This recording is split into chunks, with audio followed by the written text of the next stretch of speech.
بسم اللہ الرحمن الرحیم۔ السلام علیکم۔ سعودی عرب کے شہر عسیر میں انتہائی افسوسناک واقعہ۔ ویب نیوز سبق کے مطابق عسیر ریجن میں سراہ عبیدہ کمشنری کے شہری دفاع کو اطلاع ملی کہ ہائی وے پر ایک آئل ٹینکر الٹ گیا جس میں آگ بھڑک اٹھی ہے۔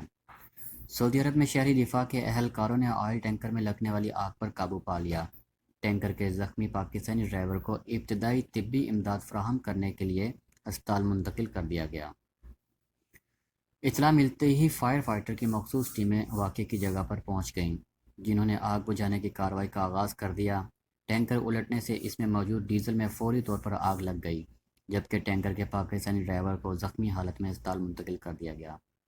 شہری دفاع کے اہلکاروں نے شاہراہ کو بلاک کرکے احتیاطی تدابیر اختیار کرتے ہوئے مخصوص مواد ان مقامات پر پھیلا دیا جہاں ٹینکر سے ڈیزل نکل کر روڈ پر پھیل گیا تھا۔ شہری دفاع نے کولنگ کا کام مکمل کرنے کے بعد حادثے کی وجہ جاننے کے لیے معاملہ متعلقہ ادارے کے سپرد کر دیا تاکہ حادثے کی وجہ دریافت کی جا سکے۔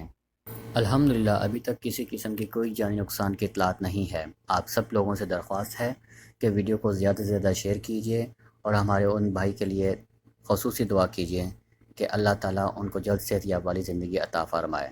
اللہ تعالیٰ ہم سب کا حامی و ناصر۔ السلام علیکم ورحمۃ اللہ وبرکاتہ۔